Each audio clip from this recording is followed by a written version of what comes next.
I would like to share something that I've always thought of on these issues of what exactly is inside the moon, the backside of the moon, and so forth. When I was working as supervising producer on the series Sightings, and this was with Paramount, and we were the production unit at Paramount Studios in L.A. That was in 1990, and I was there for about 4 or 5 months working on what became UFO Report Sightings, and then it became the Sighting series. And one of the segments that we wanted to do was about astronauts who had seen unidentified objects in space and were willing to talk about it on camera. And in the process of, at the top of my list as a producer, was to try to interview Neil Armstrong, the first man who stepped on the moon, and he had been so silent and so mysteriously non-public since he had returned from the moon.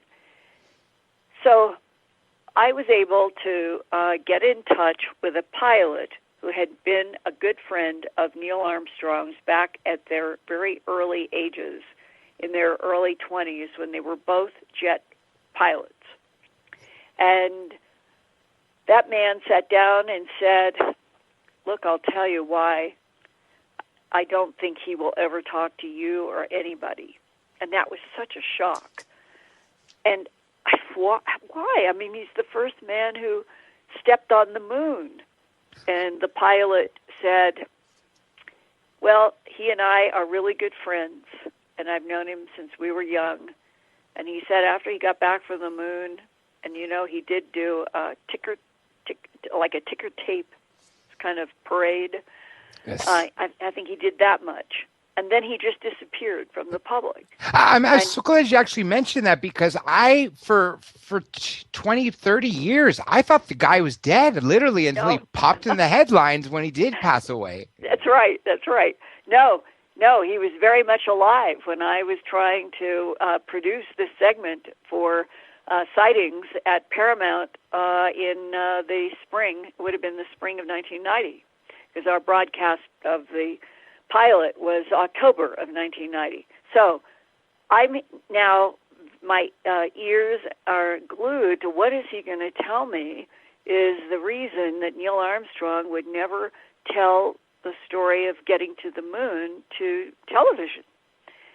And he said, I finally was invited to his house, and as I walked in and we're walking down a hall to go to a living room, he said, Linda, there wasn't one photo of astronaut anything. And here I'm with the historic, forever face.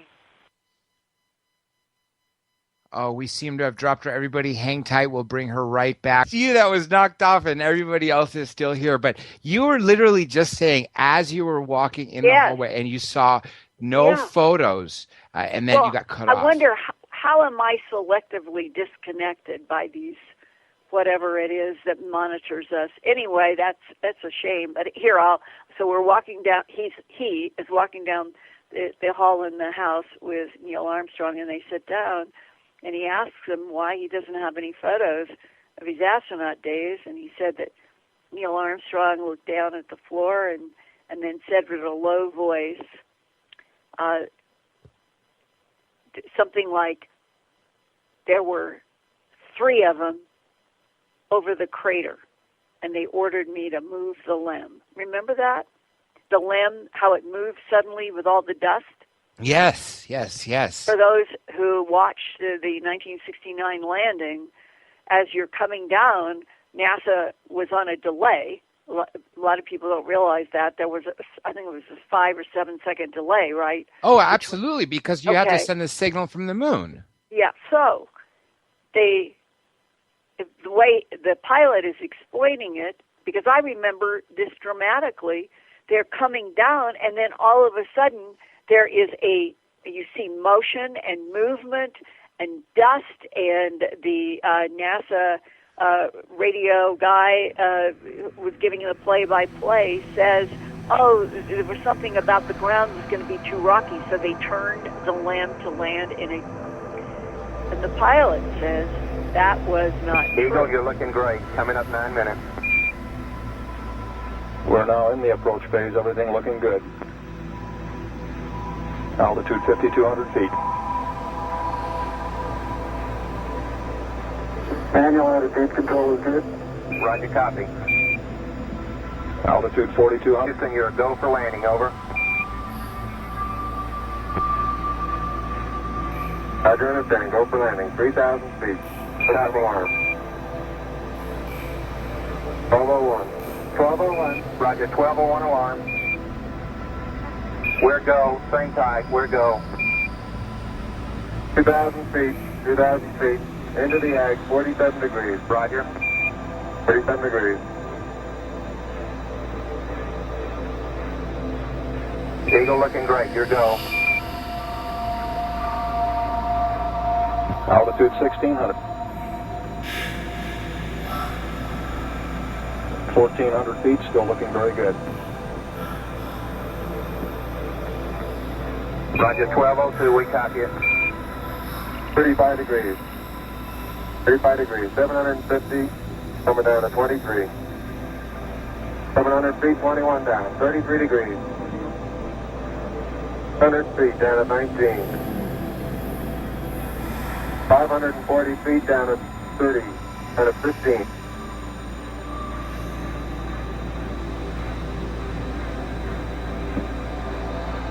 There's 400 feet down at 9. Gate forward. 350 feet down at 4. 30 half down.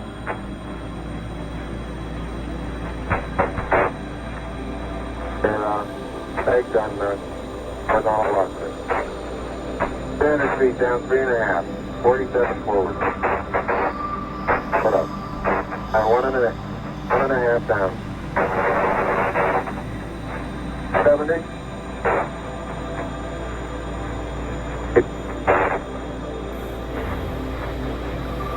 Epic shadow out there. 50 down at 2.5. 19 forward. Altitude, velocity light. 8.5 down. 220 feet. 13 forward. 11 forward, coming down nicely. 200 feet. 4.5 down. 5.5 down. 160 feet. 6.5 down. 5.5 down. 9 forward. Good. 20 feet. 100 feet. 3.5 down. 9 forward. 5%.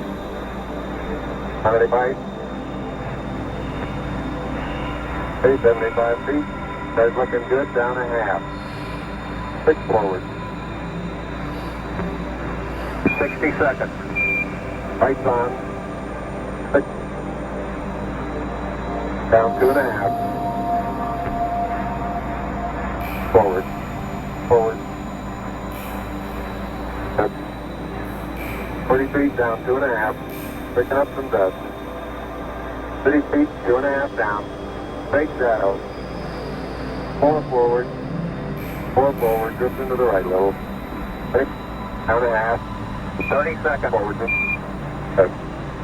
8. Contact light.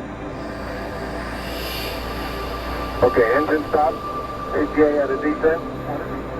Mode control both auto. Descent engine command override off. Engine arm off. 413 is in.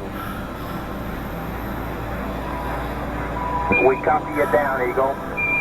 Listen, Tranquility Base here. The Eagle has landed.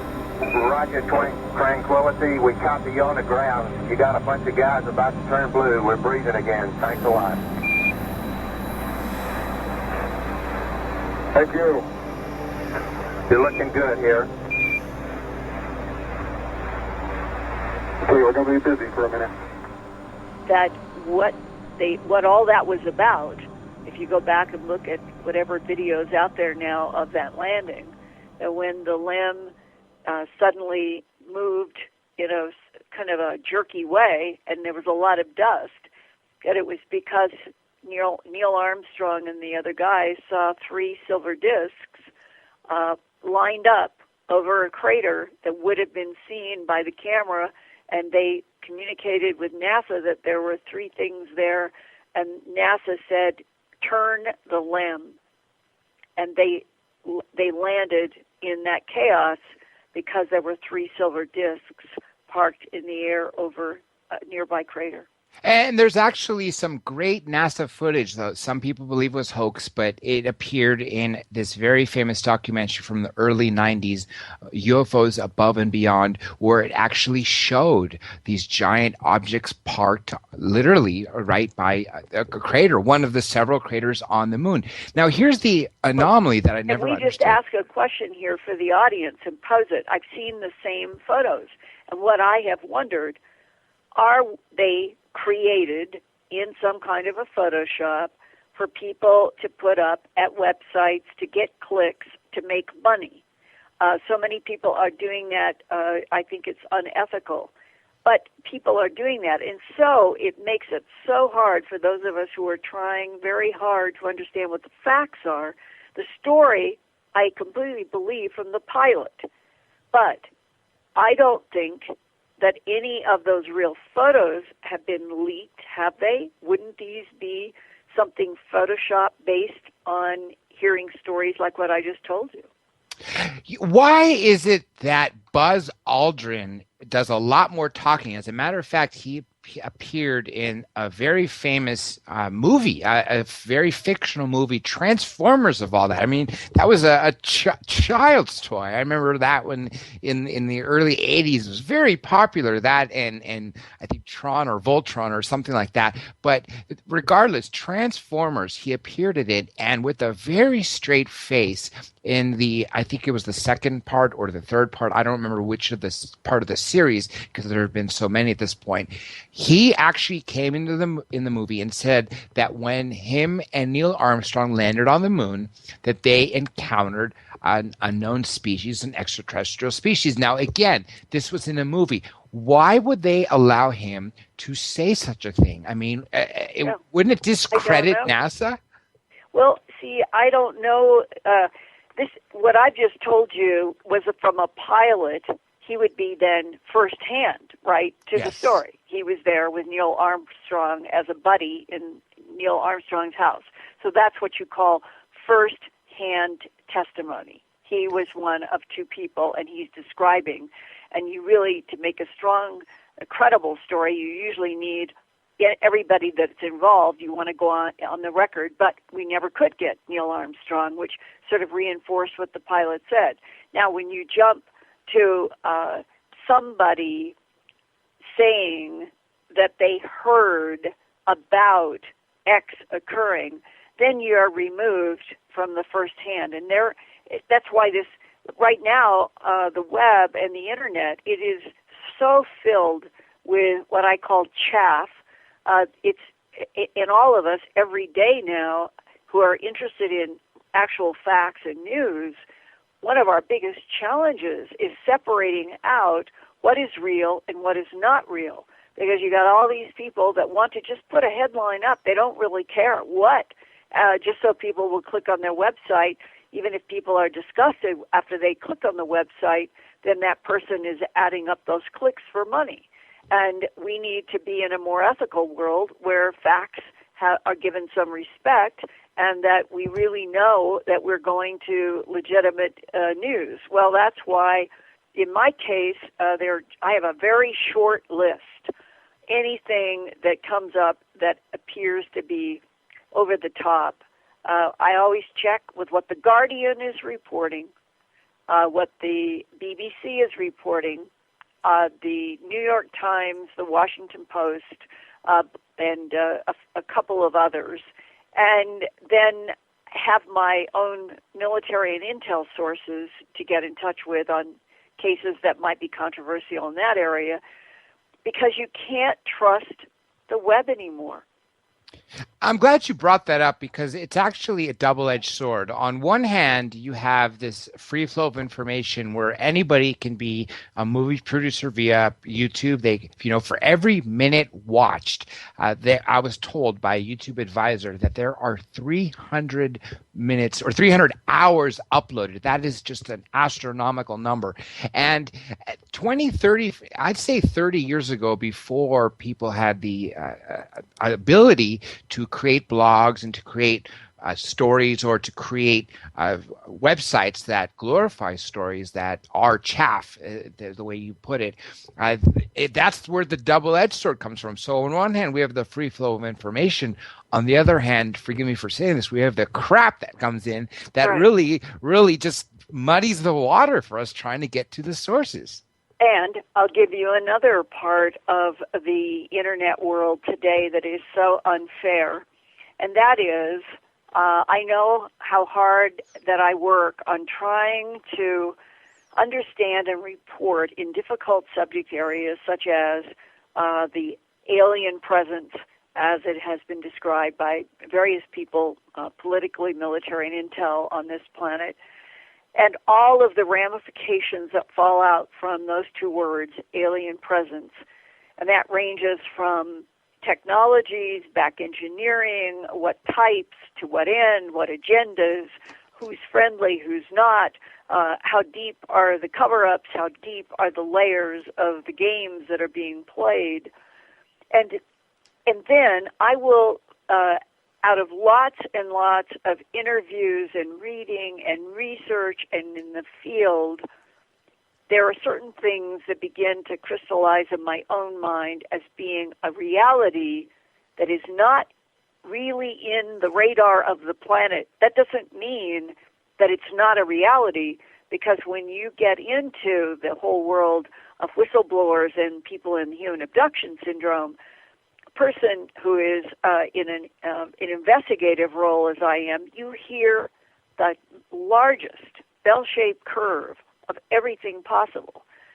And I try to report only what I feel like I have some credible context for.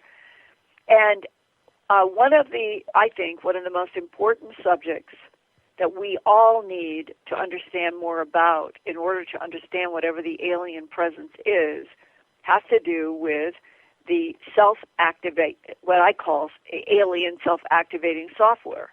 And that ties to the 2007 whistleblower Isaac and the Dragonfly drones and the diagrams that are the mathematical basis for self-activating software that do not need organic intelligences in craft or the technology, that they are made to be self-activating, can move through the universe, can beyond Earth, and we'll call it the prime intelligence doesn't have to be with it. I am convinced this is one of the most important facets, and it relates to symbols, being able to touch symbols that provoke the self-activating software to respond. And these are all of those descriptions going back to the 50s and the 60s in the 20th century, when people said the craft seemed to be alive. It acted as if it were a conscious, sentient being. Those were many descriptions going back to those far decades, and nobody had any context for understanding. Today, the alien self-activating software explains how you could have an entire craft. Whatever the substrate is made of, you've got molecular programming, and that it is dense and can produce three-dimensional holograms, neutralize gravity, can make the craft or the beings, if there are beings, and they're not necessary, make the craft invisible. Those would all be functions of a self-activating software created by very, very sophisticated intelligences to have technologies that could interact with and harvest genetic material from planets, not just Earth, and basically not have to interface with Earth life unless they wanted to, because they're largely invisible and they can neutralize gravity. Now, that to me is that is a story that is worth sharing with the public, hoping for more whistleblowers. Yet every time that I bring something to bear about that, like the recent case that has come out of what is called Wadley, Georgia, I think it's a substantial case. But you just feel like that there are counterintelligence operatives out there just waiting to slam the heck out of me and anyone who treads into this subject matter that they do not want reported. And I think all of us need to understand that we already, in the United States, that we have back-engineered technology from extraterrestrial retrievals that are probably shockingly advanced, and that we should be learning about it, and that when people hear that there's laughter about the seriousness of some of these subjects, that laughter automatically reveals the people who are throwing stones to either be getting a check from counterintelligence to do that, or the people have absolutely no knowledge. You've said some amazing stuff. I want to comment on a few and ask a few questions. I just want to give you a heads up. We got about a little over 15 minutes before our first break. First of all, there's two amazing books that you've turned me on to about the alien presence. One of them being Rachel's Eyes.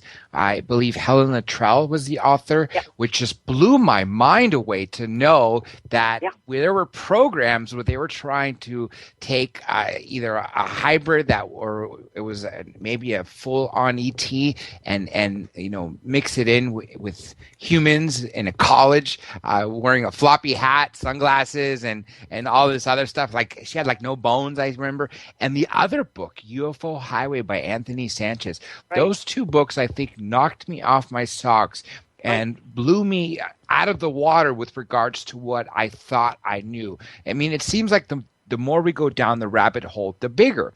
Now, with regards to the self-activating software, we did a really fascinating interview about this about a year ago. So if a lot of people want to hear it, you could check it out on the YouTube channel. Again, it's just the same name as this, Dr. J Radio Live. But you talked about this actually going all the way up to Stanford. And correct me if I'm wrong, wasn't the organization called Carrot that was involved in some of this? This is the whistleblower from 2007, and he called himself Isaac, and it started in May of 2007, and Lex at Coast to Coast AM Radio and Linda Howe at Earth Files, we both received communications about people beginning to have photographs of these strange, and we called them dragonfly drone because they had a larger, from the eye, seeing them in the air, it was like a larger head. I'm not saying it's literal to a dragonfly. It's just that dragonflies have the proportion of these aerial objects. So there is a discernible circle in the front of these objects. Wires come up from the circle, which seem to be involved with some sort of electrostatic interaction. Then coming from the ring, front ring and circle, is a long tapering tail. These have been estimated on the average of 25 feet long. And underneath, panels, boxes, various attachments to the front ring that has all the wires coming up into the air above it, and this tapering tail. Several people in 2007 were able to photograph close enough that we could see that there were patterns of symbols under some of the tails and on some of what are called boxes in one particular series of 12 photographs that were sent to me hard mail as glossy photos, and they were taken at Big Basin Redwood Park in California, and this was in June of 2007. And the man who sent me the 12 prints, his name was Ty Brannigan. He said in a typed letter that he was with other bicyclers, and they were in a group bicycling at Big Basin, and this dragonfly drone-looking thing in the sky flickered in to visibility and flickered out of visibility, in and out, in and out. The first time they saw it, startling them, making them wonder what it was. It happened 3 times. It would flicker in and flicker out. And he wrote me, I was so frustrated, I wanted to photograph this. And he said, I took my camera out of a pocket and I hung the strap around my right wrist, hoping that this thing would come back and I'd still be able to get a photo. And it did, and he was able to get 12 photos before it flickered back out into invisibility. And he said that the whole time that the 12 that he's trying to photograph, this dragonfly drone would rotate clockwise and then reverse counterclockwise and then clockwise and counterclockwise as it was hovering and slowly moving in a motion where they were on a path, and he got those 12 photos. And on the basis of those 12 photos and the symbols that were underneath, they were on the boxes and underneath the tail, I put up all of the photographs at earthfiles.com. I shared the private emails that I was having one-on-one with Isaac, and I put up, as he requested, Lex at Coast and me and anyone who wanted to deal with the documents that he released, that no one would be able to change a word, change a diagram, change an image, if any of us did anything to alter the 2 documents that he was releasing in the photographs. He would take down his site and we would never have any interaction again. So I've never touched. At Earth Files to this day, part 1 and part 2 of an entire document with photos of extraterrestrial technology at the CARET lab in Palo Alto. CARET is an acronym for Commercial Application Research of Extraterrestrial Technology. The goal. It was a Department of Defense program in which they were trying to work with 200 scientists in an underground facility in Palo Alto. After I had done all this reporting that I'm telling you about, it went on for months, and I ended up with something like 21 eyewitnesses to these dragonfly drones, going back as far as the 1988 to 89 time period at an Air Force base in Louisiana.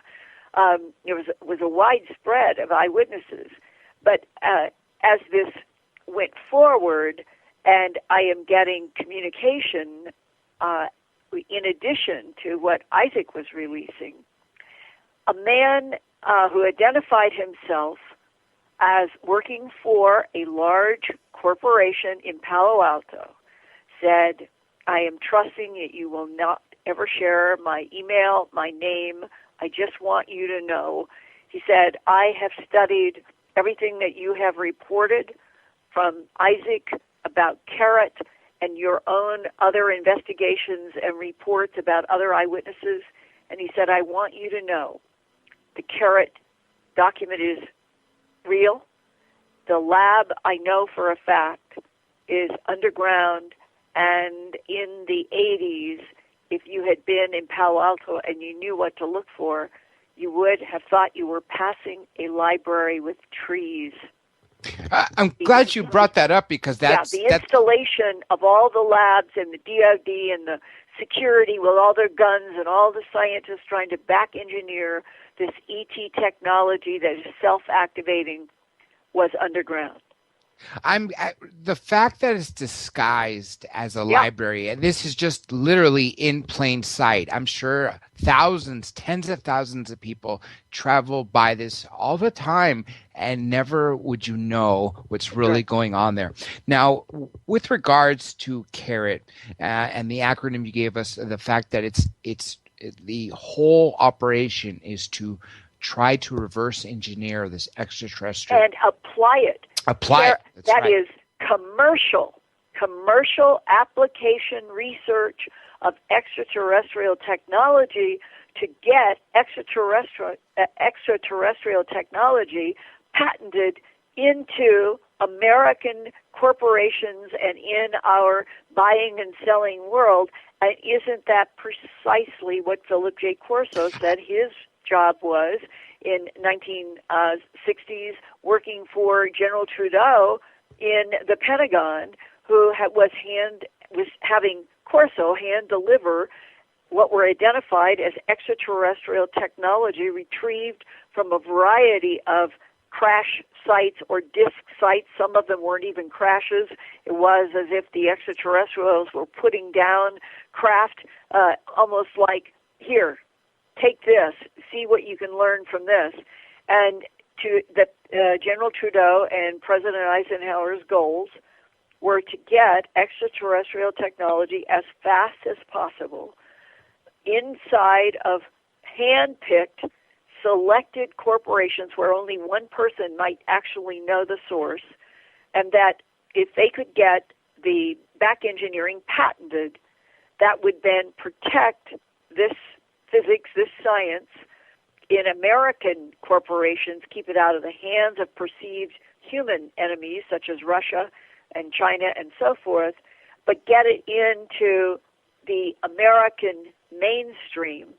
But even Colonel Corso told me when we were talking about this in Roswell back in July of 1997 at the 50th anniversary. Right before he passed away, right?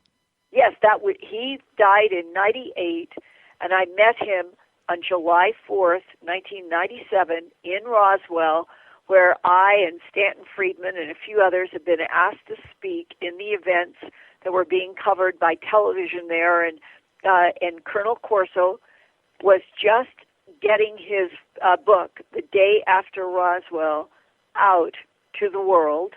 And we sat down and talked for 3 or 4 hours there, and then I was fortunate enough to spend hours talking with him in Florida later on where he lived.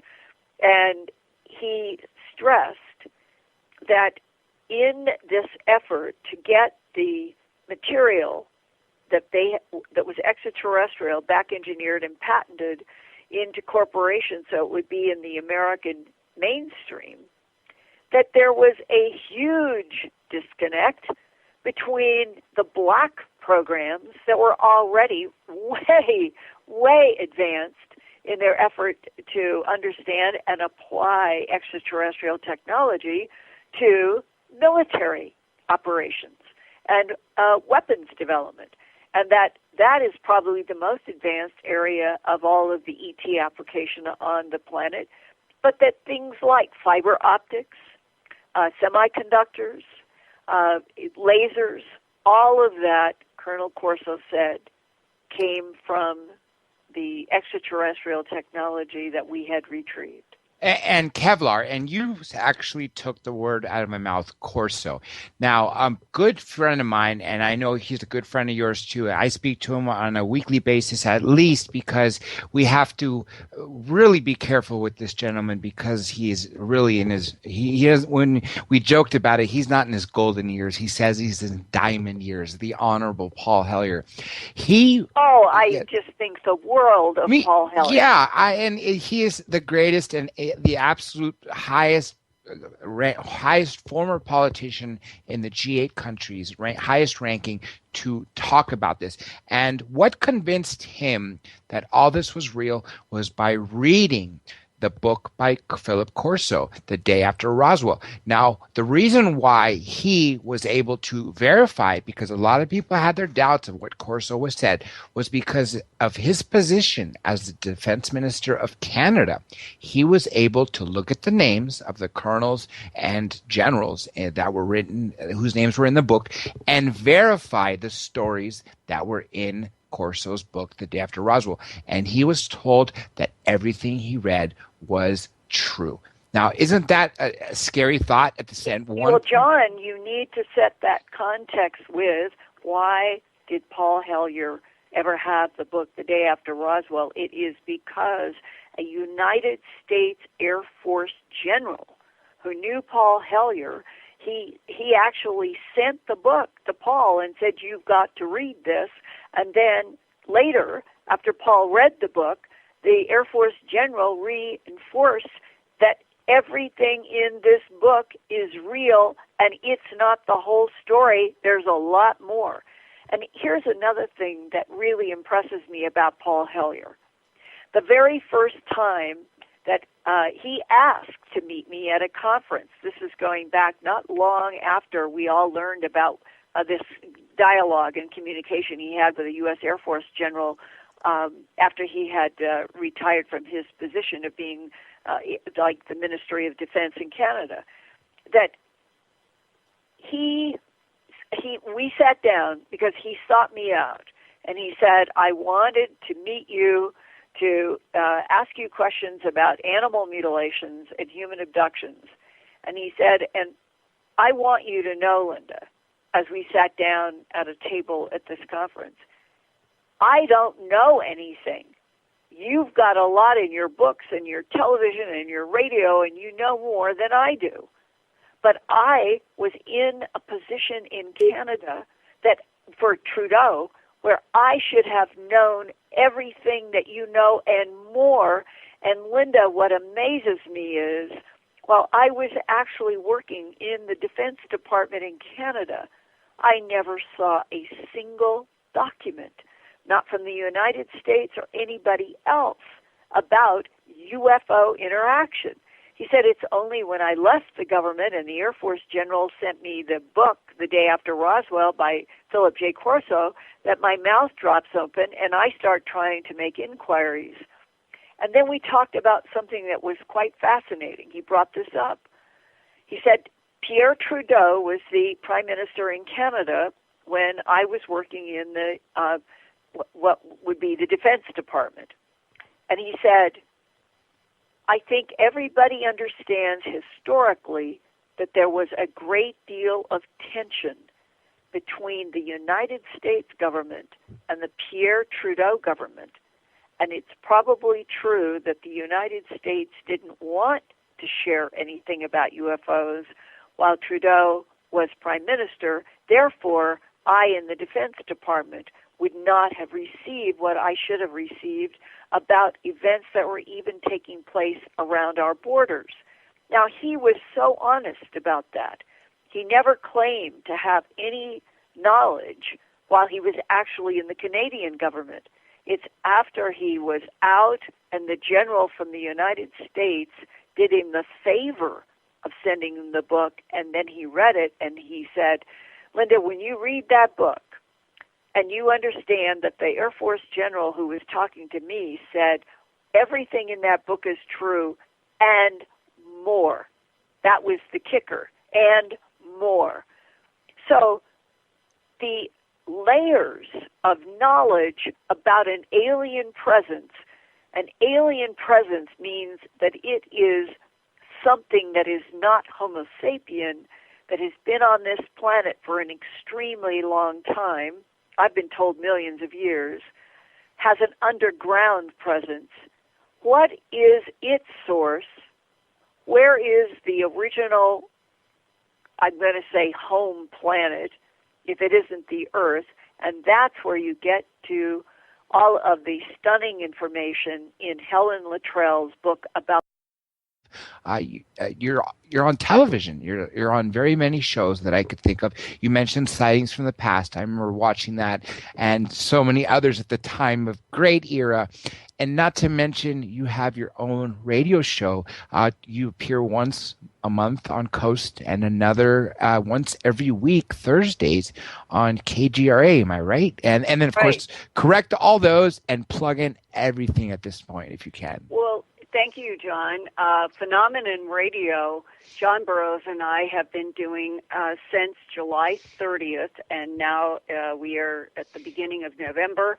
And we have been seeing our ratings grow and grow and grow, which we are very grateful. And that on Thursday of this week, on the 12th, we are having on Jenny Randall's Dot Street and Brenda Butler from those very early days of the Bentwaters people who were living there. In other words, people in England who were living there and who heard through the grapevine.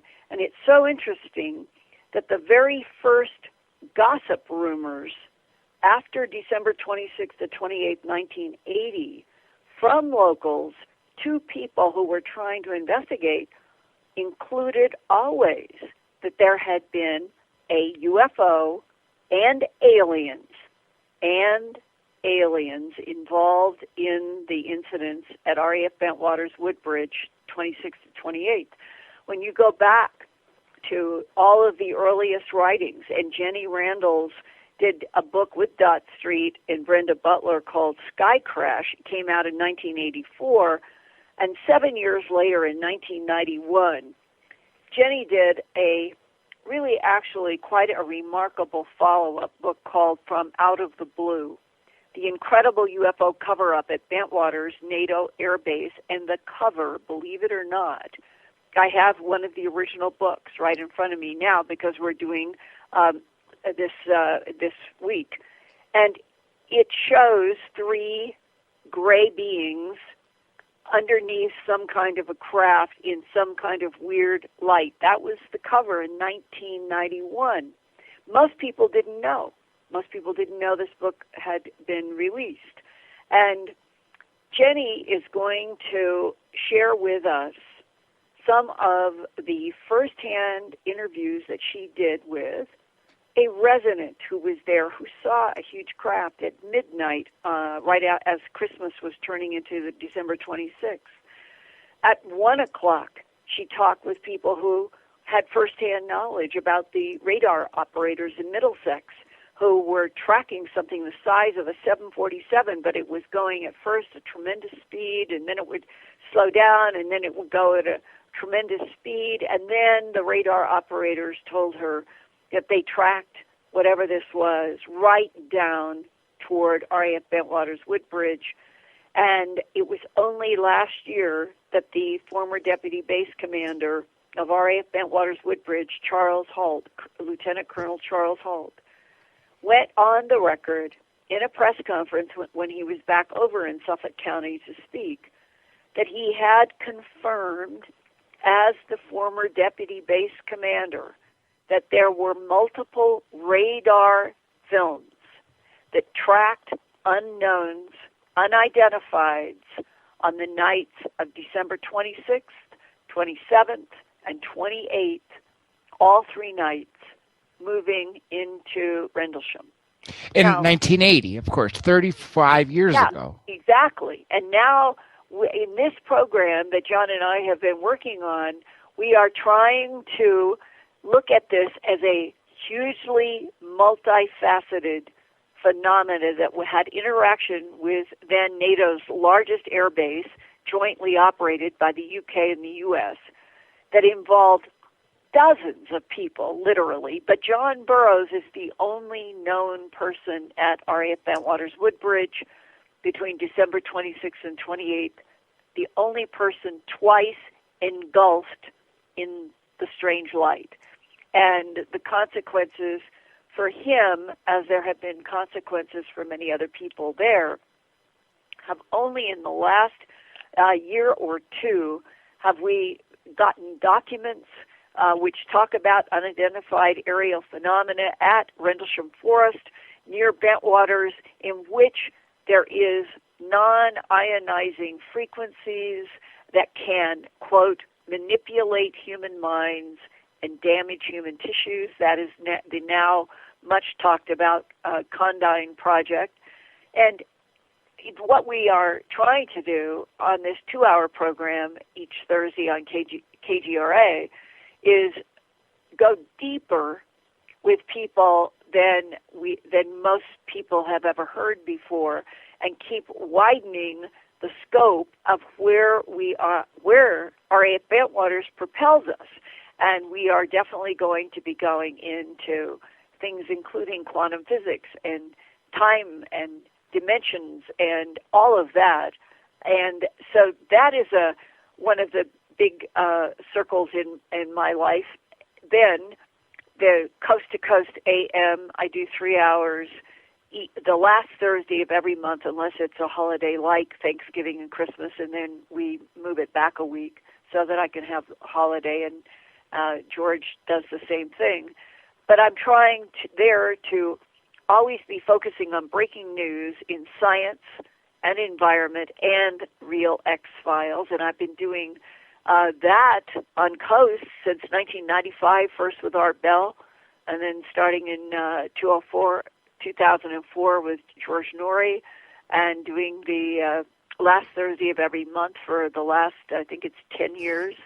And then Ancient Aliens, I've done every season of we're starting the 9th season. I will be up working with them in production on the 9th season of Ancient Aliens, and I think that Prometheus Productions in LA is to be commended for trying to take a gentle approach to looking back in history so that people will see as many dots as can be connected together by some of us as possible about issues that relate past and present and probably future related to one or more intelligences interacting with this planet. And I think they've done an excellent series of productions for the History Channel trying to do that. And then Earth Files is sort of my own psychological center ring.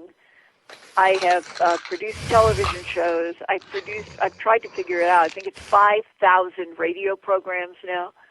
And that in the last 15 years, starting in 1999, I began what was sort of a labor of love to complement the work that I was doing in radio and television, so that I could say to people in that late 90s when everybody was turning to the web, please see my in-depth report with images, maps, illustrations, and photographs at earthfiles.com, and remember to think about a reporter who files news about the Earth. That's why I call it Earth Files.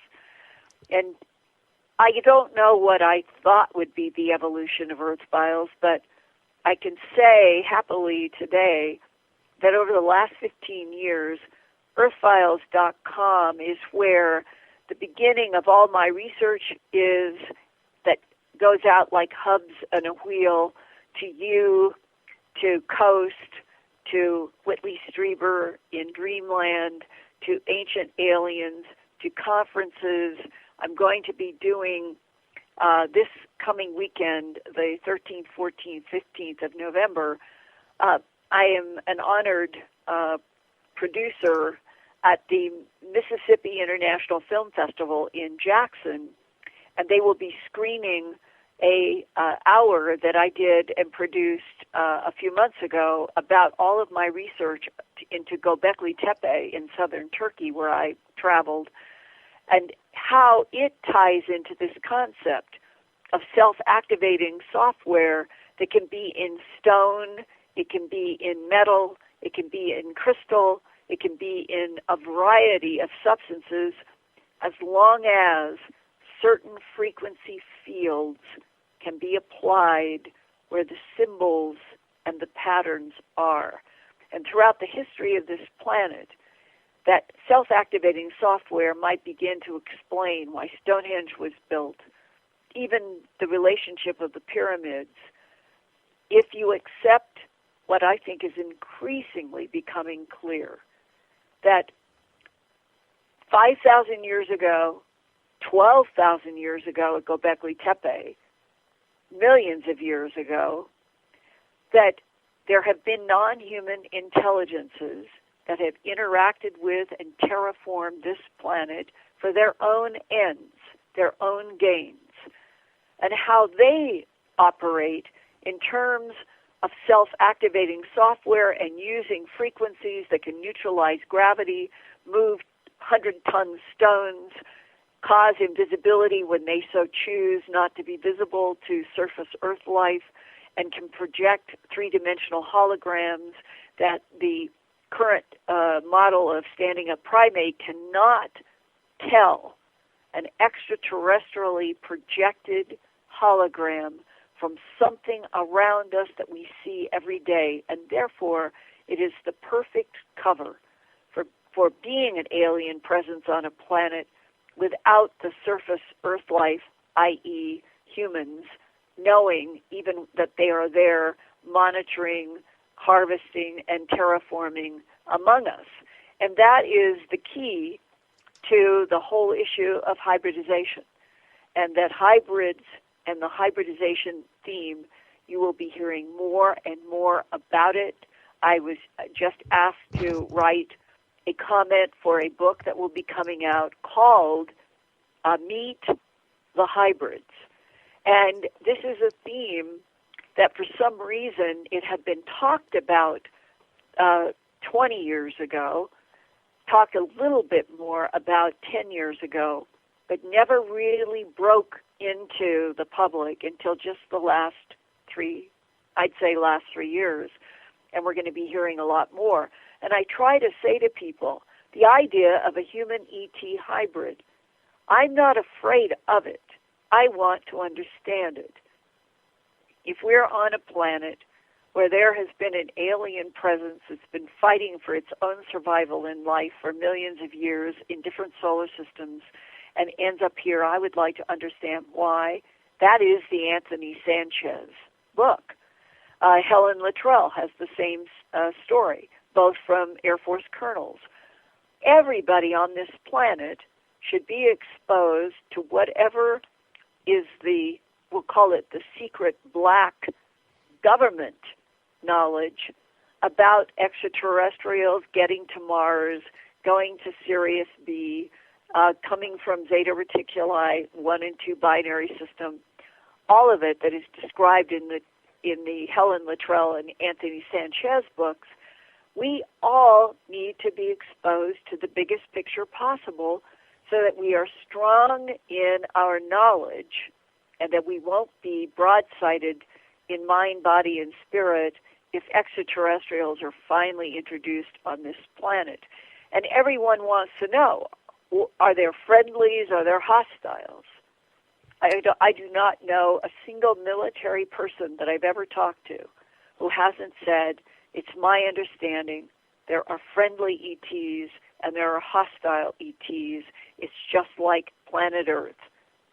Then we all 7.2 billion humans and counting, we all need to know, who does our government think are friendlies and are helping us, and who do they think are not?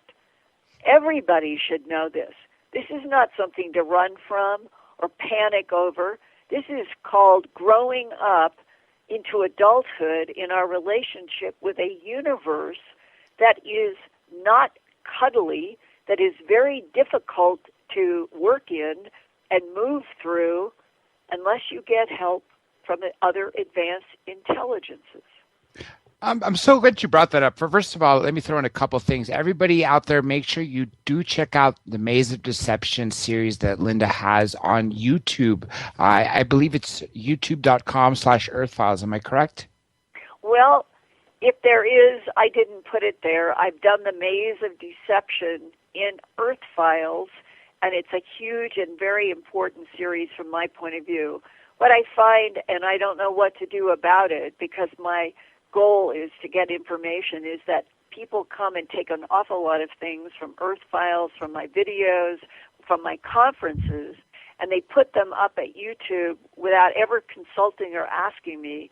And therefore, I guess I'm happy that some of the work that I'm doing a lot of, across what seems like 100 subjects all the time, it gets out into the public. But I've always been trying to control and sustain the quality of what goes out in my name, like the Göbekli DVD production that I'm being honored with at this Jackson, Mississippi Film Festival this weekend. That's 100% my production. And so if somebody has taken my Earth Files work, as far as I'm concerned, the Maze of Deception series is only in Earth Files with some audio, but I have not produced it into a formal DVD or YouTube yet. So I'm not sure what's out there using my work from Earth Files. Well, nonetheless, everybody be sure you check out earthfiles.com. The fact that you are honored or being honored at the Mississippi Film Festival in Jackson, I think is phenomenal. And you speak globally. That's what's really important. We have a few callers standing by, and then we have so much more to cover, which we could probably go on for weeks, Linda. That's why I love speaking with you.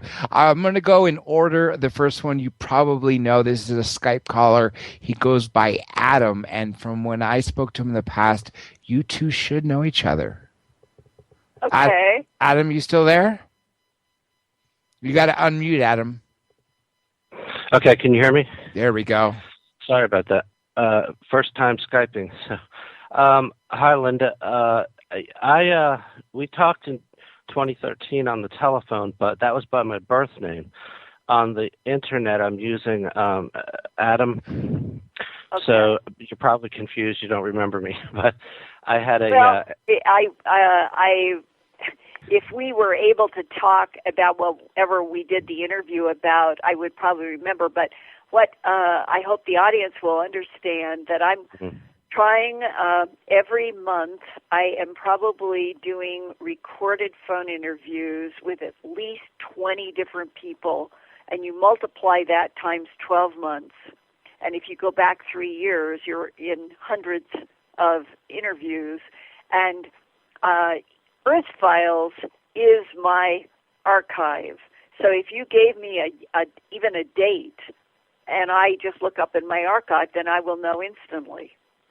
We talked on the telephone for 2 hours when you called me, and it was off air. It wasn't recorded. And you said that you wanted me to do drawings about my Nordic encounter.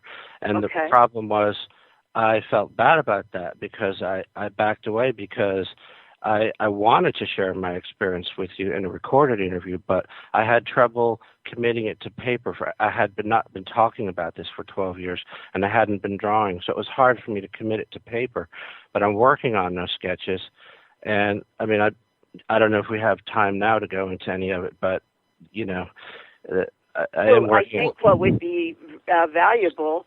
I do sort of try to have every interview that I do for any kind of public work always have sort of as its complement illustrations from the person that I'm interviewing, because over and over again I find that people will say one thing on the phone, and then when I do get illustrations, what they're saying in words is not what they are drawing, and it's the drawings that represent what people remember in their mind's eye, and often they and I learn a great deal more from the illustrations. And so I have found it to be a really valuable part of having illustrations before I do the recorded interviews. And so if you want to send me 1, 2, or 3, or whatever you have, and send it to Earthfiles at earthfiles.com. And anybody listening, it's always the same email. It's been the same email for 15 years. Think of a reporter who files news about the Earth. Send me your illustrations to Earthfiles at earthfiles.com. And upon receiving them, include your phone number again, and then I can follow up. That sounds great. I will definitely do that. I've got some crude sketches, but I want to finish them. And I agree with you. The sketches, it helps tremendously to see that. And I had contact with you on Twitter, where I had also mentioned road landing experience. But, I did email that to you. But I know you're swamped in the email, so you don't, Well, always have time. Well, I would like to follow up with you. So that sounds great. Yeah, reference tonight. Put in your subject line to me. I will. Dr. J, Blonde Illustrations. And I'll tie it to tonight, and I will definitely look for it, and I will follow up. But have a little patience with me right now. I am going to be getting up at 6 o'clock in the morning to do Phenomenon Radio with Jenny Randalls in England and with John. And then I am going to be editing for upcoming Coast, and then I get on an airplane to go to the film festival, and then when I get back, I will be finishing up editing for Coast, and when I get off the radio on Friday the 20th, I have a meeting with somebody on a TV production. So and I only went through that so you'd understand sometimes I'm in a really fast-moving river, and one of them is now. By the 22nd or 23rd, I think that Monday is the 23rd of November, that would be the first time that I can really focus my attention on what you send me. And Adam, before I let you go, make sure you send her not just what you said you would, but all the illustrations you sent me that I shared with all the listeners when we did the interview with your encounters from back when you were taken in your school and you had the class, the landing. Share them all with Linda. Yeah. She is the right person. Adam, thank you so much for calling, and let's get to our next caller. This one is a phone number, area code 719. What's your name and where are you calling from? That would be me. This is Kevin in Colorado Springs. Kevin, nice to hear from you. Do you have any questions for Linda? Oh, a couple. First of all, Linda, I always enjoy listening to you because you're so full of information every time you do a show. Thank you. I would like to go back to what you and Jay started out about, and that was Neil Armstrong. Yeah. And he's always been known as being a very reclusive type, I guess you'd say. Right. And I'm wondering what was the reasoning behind NASA making him the first man on the moon if they had any idea that he was this shy? Oh, no. His friend, the pilot, said it was seeing the 3 silver discs over the crater and being ordered to turn that lens so that nobody could see them, and that it was that turned Neil Armstrong into a recluse because he felt like he was used and misused. I see. So it wasn't initially they expected him to be a good PR man for them. Exactly. Okay. Then he felt like the rest of his life he was a liar. And then you talked about the hybrids and the hostiles and friendlies. That's right. Well, I've always felt like the majority of ET contacts that I've heard of anyway are friendly more than hostile. I would actually agree that the ratio that has been given by Lynn Buchanan from remote viewing for the Defense Intelligence Agency. DIA, that's right. We've spoken to a DIA operator here. Yeah, he would have said that there were far more friendlies than hostiles in the Serpo material. That I think one of the honest pieces of the Serpo material, without question, is the Ronald Reagan briefing at Camp David, March 6 to 8, 1981, and that in there, the CIA director with people from the NSA, the CIA, and the DIA are giving Reagan his first briefing on extraterrestrials. It is definitely worth reading. I've got the entire thing in an Earth Files series. along with illustrations and photographs. And when they break down the non-humans for Reagan, they go into 5. Whether or not they knew more, they made some decision to talk to him about only 5. And what is fascinating to me is that 4 of the 5 are related. 3 of them are all related in this regard. There are the Ebens, the extraterrestrial biological entities that have the pear-shaped heads. That's an important distinction. Their heads are shaped like pears, the larger part at the top coming down and coming into a curved chin, not a pointed chin. And that the extraterrestrial biological entities are credited with very advanced intelligence and having huge skill on doing cloning. And they say in the briefing that the large-nosed, yellow, gold-eyed, with vertical pupiled beings that are the archeloids, and that they are made by rapid cycle cloning by the Ebens, meaning that the Ebens are supposed to be responsible for mixing and matching genes to create Homo sapien on this planet. Well, they've never stopped mixing and matching genes, and that at least 3 of the extraterrestrial friendlies, 2 of them are made by the Ebens, so the archeloids, and another one that they are products of cloning. And then there is a 4th called hepaloids. They do not go into physical description. It may be the tall blondes. And the 5th, the trontoloids, are quote-unquote nasty insects. Well, that means that you've got a 4-to-1 ratio of 4 groups that are considered friendly to 1. So if that ratio holds up, then we must have a lot of allies that have been helping us against whatever else may be hostile, and that we may be at a position where there's been so much back engineering of weapons that now the United States perhaps feels confident that they don't have a problem in that regard of an attack. But certainly we have the problem that all of the planet has been forced into darkness about the fact that we're not alone in this universe, and that there are all kinds of life forms, and that many of them are friendly.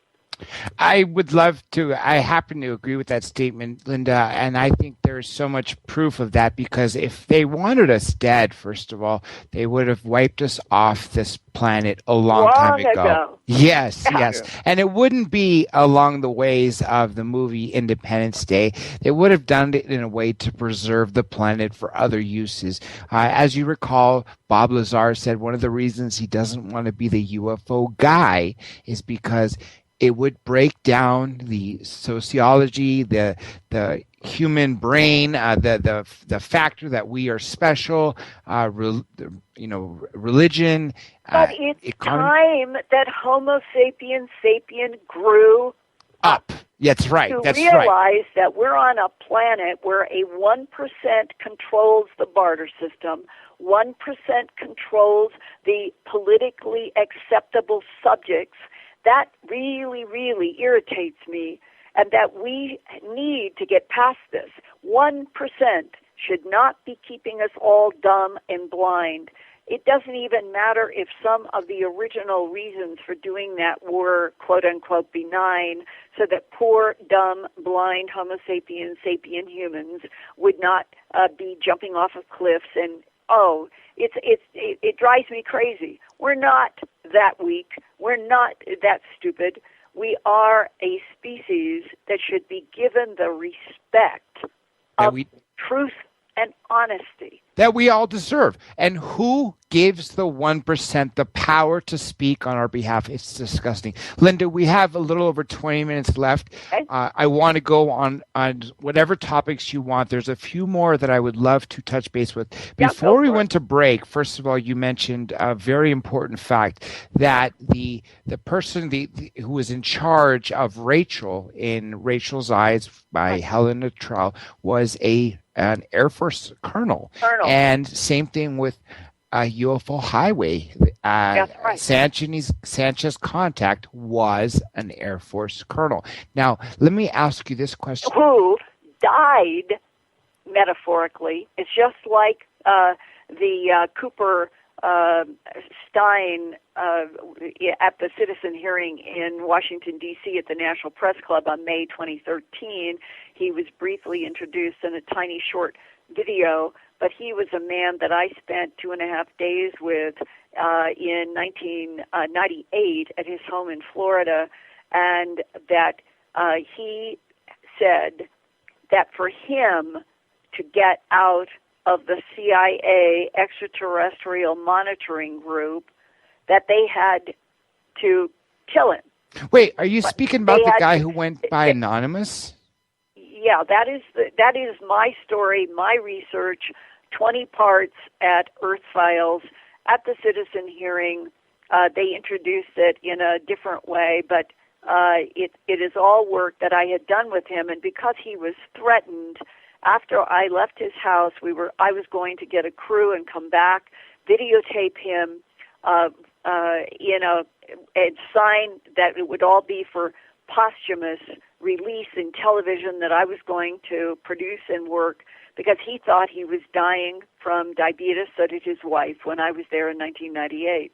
So he lived long enough to have the little video done at the citizens hearing in 2013, and that I've been told that because that my presence in his home caused so many problems between him and government agents that showed up threatening him, specifically not to talk with me, that all those many years later, that in 2013 when Bassett and Company did a little video to present at the press club, that they thought it would be better for me not to be the person who would do the interview. I disagree. I think historically it would have been perfect to come around full circle at the end of his life and have, since I had done 2.5 days of interviews with him, that I knew what he had told me, and that it would have been, I think, richer historically. But nevertheless,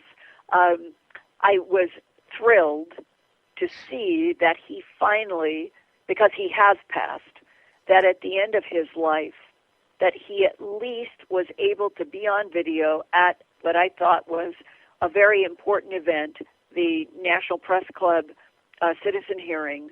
I was very happy to be a participant in several of those panels presenting to the retired congresspeople, and that when he had the little video, when you know what I know that he told me, and that I have these 20-some parts at Earth Files transcribed from the 17.5 audio tapes that I recorded with him, and that he stressed that in order for him to be able to leave the unit in which he was, in his cover was being an Army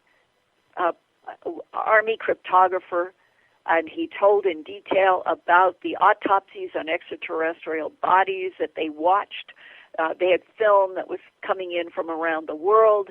They were working tightly with Fort Belvoir in Langley, Virginia. His boss was from Langley, Virginia. It was a CIA unit pretending to be Army cryptography. And that he was in it for 4 years, went to Area 51, saw a gray alien in a one-way mirror where his boss and a couple others were inside of a room with one of the grays, communicating telepathically only, and that he wanted out. He did not want to spend the rest of his life dealing with the UFO ET subject matter.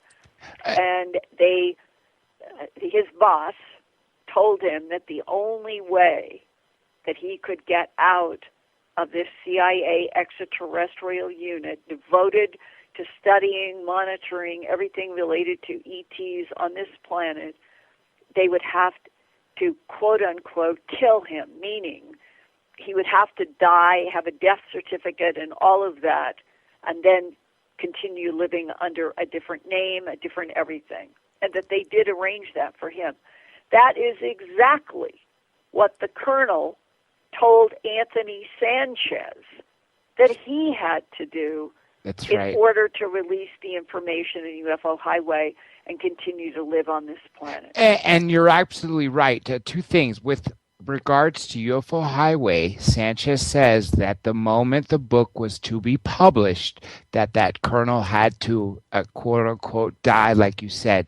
And back to the anonymous, that's the way I refer to him, because that's what I was introduced to him in 2013. That I wrote he asked me to call him Cooper, K-E-W-P-E-R. So in my work at Earth Files, when in 2008 I had received a letter that turned out to be false, a letter informing me that Cooper Stein, that was a made-up name, that he had died. I released in his honor the 20-part series at Earth Files in 2008.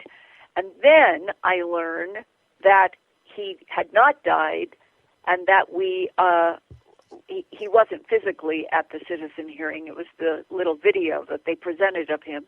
But then I realized that he was still alive in 2013, and I was able to talk with his son-in-law and eventually his son about him, and hoping that there would be some way that we could get together. But then he did pass. And so the whole thing is bittersweet to me, because I spent a very long time thinking that no one in the planet knew where I was in 1998. My family didn't know where I was. Nobody knew where I was, but the government can track all of us anywhere, anytime. And the very fact that after we spent all of this valuable time, and I had recorded all of this audio tape, and he was enthusiastic about my coming back, which would have been then August of 1998, with a film crew, as long as it would be posthumous. And I completely agreed. And then they come and threaten him twice. They come and threaten him and use my name and say that he's never to speak to Linda Moulton Howe again if he wants to see his son marry and have children. That was the threat. And I'm glad you brought that up, because he even brought up that your name, that when he was leaving a grocery store, he was approached and told that. Now, let me ask you this. And see, by 2013, none of that threat would have mattered. His son was married. All of that had happened. It was these many years, from 1998 to 2013. That's why it would have been historically wonderful for the videotape crew to have me have spent time with him. It would have been like re-seeing an old friend, and I knew all the ground that we had covered. But at least I have everything transcribed from all of my audio tapes at earthfiles.com, and it is the honest representation of everything he told me.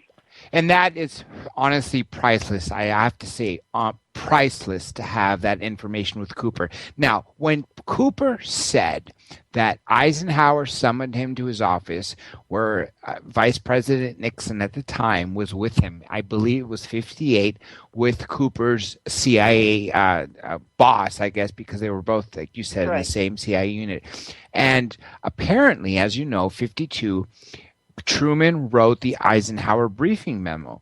Well, then all of a sudden, you have this briefing memo and from 52, so Eisenhower is in this program.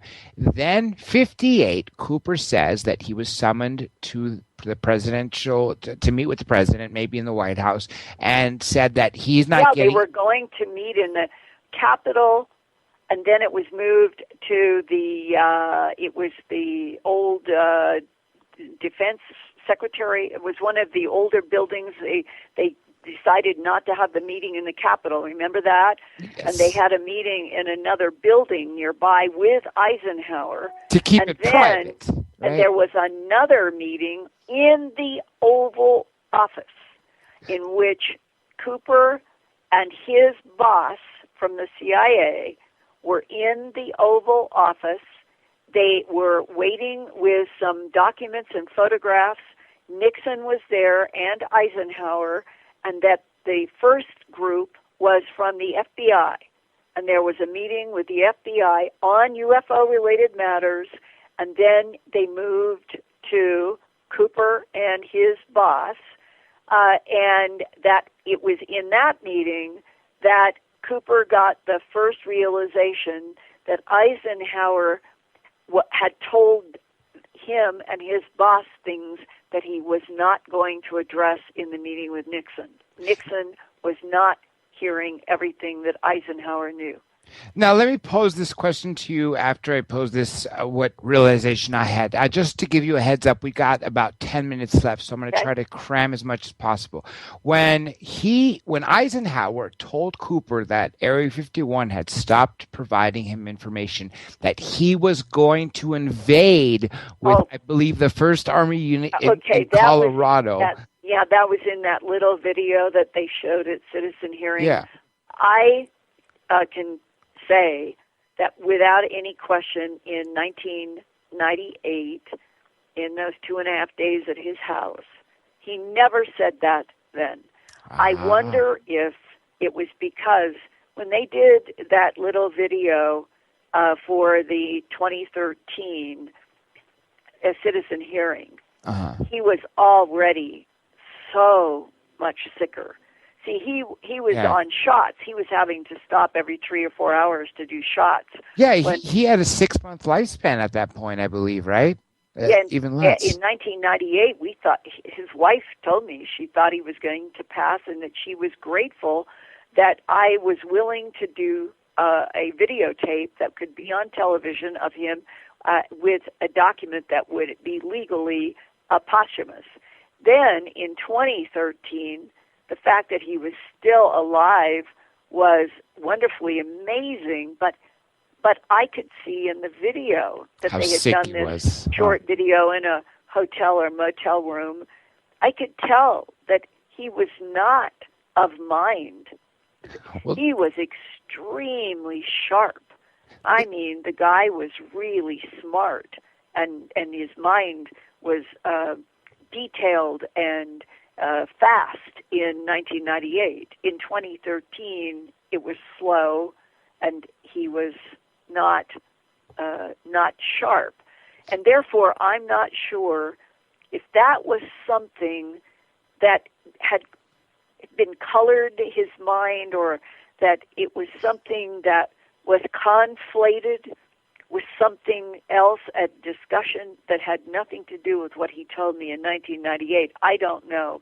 Now, people have said who claim that they knew Eisenhower well and that he was a no-nonsense man. I think that's a very fair statement. That's right. The supreme leader, of the Allied leader of World War II. And Eisenhower was one hell of a what do you want to call it? He was substantive. He had a lot of strength, morally and in his brain and his body.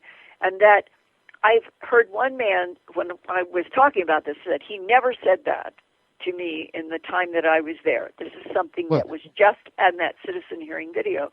But one person said, who had known Eisenhower in their work, that it was not outside of the ballpark for Cooper to have thought those words, that Eisenhower, if he were denied getting into Area 51, Cooper would imagine that Eisenhower would take a military operation and go and reclaim Area 51, because Eisenhower was so fed up and so angry about the fact that he, Anthony Barden was the boss's name of Cooper, and that Anthony Barden and Cooper, according to Cooper, had discussed the fact that Eisenhower did not trust the CIA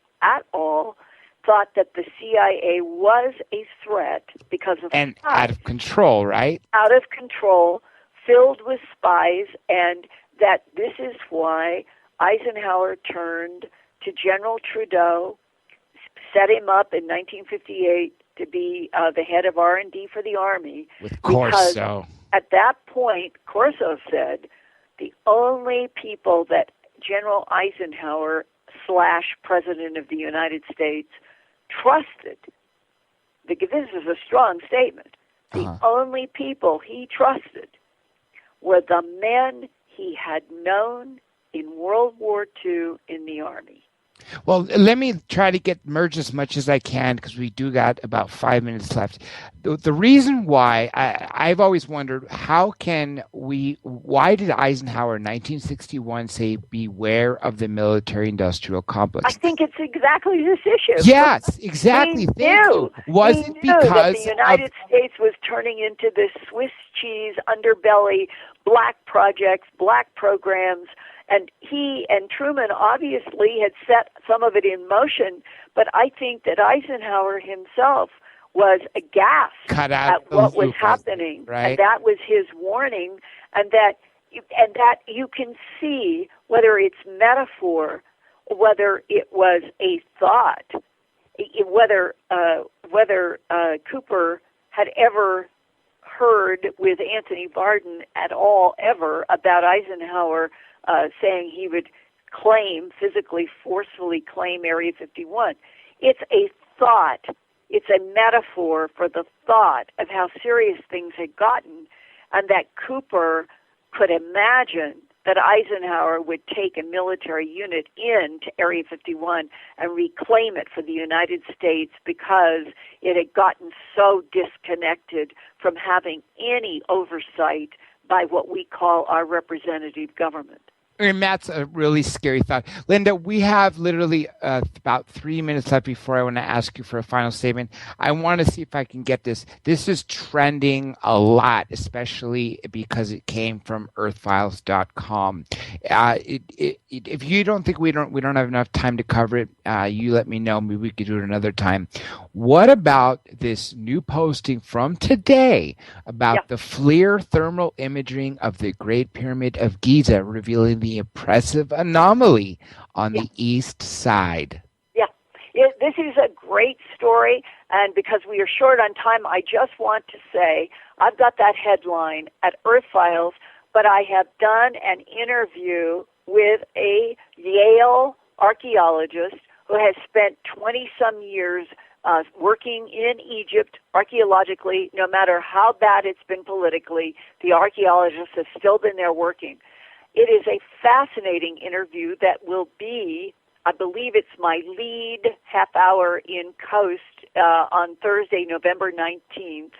And I will be doing illustrations, photos, all kinds of things. And the bottom line is, this is perhaps the first time where the FLIR thermal camera has been used to look at Cheops, and they have found in this research that there are 3 areas in Cheops, one on the ground layer and one in the upper half, that are showing warmer. The stones are warmer than all the other limestones around it. That means, they think, that there are hollow spaces behind these stones that are showing up red in the FLIR, and that could mean that there is something, who knows, there could be treasures, there could be something in those spaces, or, as the Yale archaeologists told me with great enthusiasm, none of us really knows how the pyramid was built, and that it could be that these are spaces having to do with internal spiraling ramps that were used to build Cheops from the inside out. And I'm not trying to argue with him and say, well, it was probably extraterrestrials with discs that just neutralize gravity and put the stones in place. Right now, we're still in an Earth where academically the line is drawn in the sand that the limestone blocks were put in place. But it is still a huge mystery even how that was done, and that this new thermal work on Cheops that will they're going to continue doing this work all the way through 2016. We could finally be in 2016 for the first time in 4,500 years having an accurate insight about how some of those blocks were even put together at the center. Can you believe that thousands of years later, even more of these mysteries create more mysteries? This is why this is such an important topic. And Linda, as you mentioned earlier, us Homo sapiens have the right to know. And more importantly, we have every reason to know that, and we shouldn't allow this 1%. The truth. That's right. The truth. We deserve the truth. Linda, it's been such a fascinating time as always. And I wanted to give you this last minute so you can give the audience a final thought. And, of course, let's plug in your information one last time. Well, thank you, John, Dr. J. It's a pleasure to work with you on your radio program and to let everybody listening know if you have a story that is firsthand in any of the Earth Mystery categories, please email me at earthfiles@earthfiles.com. And I hope everybody listening will go to earthfiles.com. It is my news website that I always try to ground in as much pressure of fact as I possibly can in medicine, in science, in environmental issues, and then the huge real X-Files that are now from 1999 to 2015 at earthfiles.com. I will be approaching 3,000 in-depth reports with 60,000 some images in this coming year. It is like a huge encyclopedia, but it is also active daily news, and I encourage everyone to go to earthfiles.com, and thank you, John. Thank you so much, Linda. Again, I also want to thank the Dr. J Radio Live team and my co-host, Johnny Webb, where it's 5 a.m. now in London.